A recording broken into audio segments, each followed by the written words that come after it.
Hi, I'm Liam O'Brien and welcome to an NCC production of Video Waves. Today we have a special guest, John Allem, who served in the United States Navy from 1962 to 1966. John, thanks so much for being with us today. Well, thank you. Nice. So John, you served in the Navy. What made you decide to enlist? Well, it was 1962. I was in 12th grade, and all through high school I was taking academic courses. I guess you call them college prep. Okay. And it just hit me that I didn't want to go to college. I really didn't know what to do. Sure. I probably wound up being employed by the local lumber company or feed mill. So a couple of my buddies and I got talking, and in April of my senior year, 4 of us joined up the Navy. Okay. And we signed up to leave in August of that year. And I signed up for a guaranteed school in naval aviation. Okay. So that's what prompted us to go. So the 4 of us went in under the buddy system, and we stayed together through boot camp. Cool. So what was boot camp like?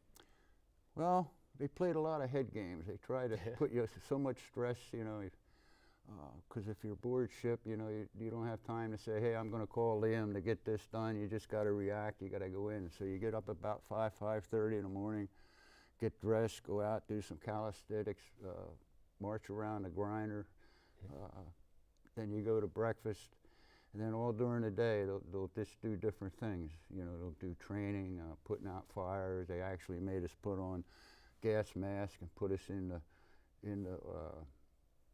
smoke-filled room, Sure. like on a ship, and just things like that. And like I said, I was fortunate because I was 6 foot, and I made a drill team.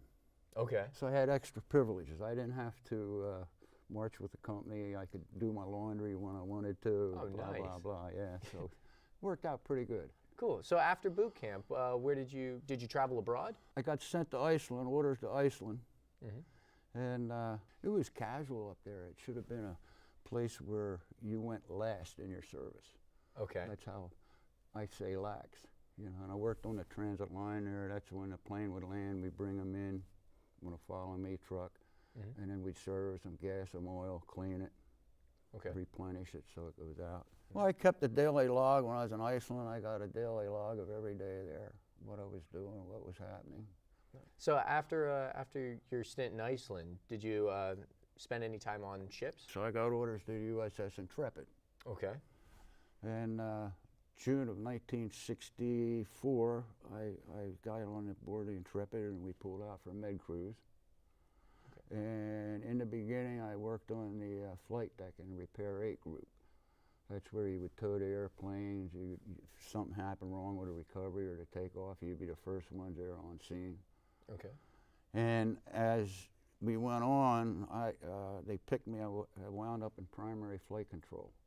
That's where you're up on the tower, and you're in charge of all the landings and the takeoffs. Wow. So you got to keep track, like if plane 22 lands, you know, plane 22's on deck, and plane 22's going to elevator number 3. You got to keep track of where all these planes are going when they land. Were you the only person in charge of? No. We had a commander up there, a lieutenant commander, the air boss. They called the air boss, and there was about 6 of us that would take different shifts. You know, 3 on a shift. And then at one time we were chasing a Russian submarine. It was top secret. It was Cold War time. Sure. And we were working 16-hour days. Wow. 8 off. And finally, after about 8, 9 days, because it was an old one on batteries, I had to come up the surface, and that sucker come up the surface right by our ship. Wow. You know. And then the captain of the ship came over to one MC and he says, does anybody know how to talk Russian? I said, what are you, nuts? You know. So that was something to remember. When training on the A-6A, that was one of the most advanced bombers at the time. Okay.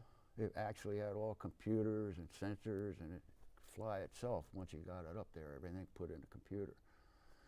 And about a year, 14 months training on that plane. And then we got our orders. We were assigned to USS Constellation. Okay. And I think February, March '66, we take a couple flights out, set up the lab. Somehow I got, instead of working on the black boxes and everything on the plane, which would be electricians made, I got pushed into the technician part. Okay. And that's where the electrician mates would bring the boxes down to us, and then we pulled checks on the internals, find out the problem. Wow. So we then finally we all deployed, and we went out there, and in May, Mother's Day of May of 1966, we pulled out for Vietnam. And then I spent 4 months at Yankee Station on the Gulf of Tonkin. Okay. You know, we were going out making bombing runs. And how many bombing runs were there a day? oh, maybe about 30, 40. But see, it was A6A, it was the A4s, it was different, you know, different airplanes taking off. So you guys were busy. Yeah, yeah, we busy. were. Right on. We had a commander, a real nice guy, Jack Fellows, and when he was in the lab with us, we could call him Jack, John, all that. But then protocol, commander, lieutenant commander. Well, he got shot down. Oh. So they saw the chutes open, and he always smoked cigars, and we said, you know, he's probably landing there, taking out a cigar, doesn't have a match. The VC are coming up and say, hey, you got a match? And he survived, and he was one that got off the plane, and I got tears in my eyes at the time. And he tells the whole story. I think if you look up the biography of him on the internet, he mentions something in there about a cigar. Really? Uh-huh. So you guys called it. You knew, Yeah, you knew called exactly what was going on. He said, he'll make it, yep. Oh, wow. John, thanks so much for being here and sharing your stories with us. Appreciate it. I like talking about it. Yeah, no, it was really cool. Thank you Okay. so much. And from everyone here at Northampton Community College, I'm Liam O'Brien. Thanks for watching this episode of Video Waves.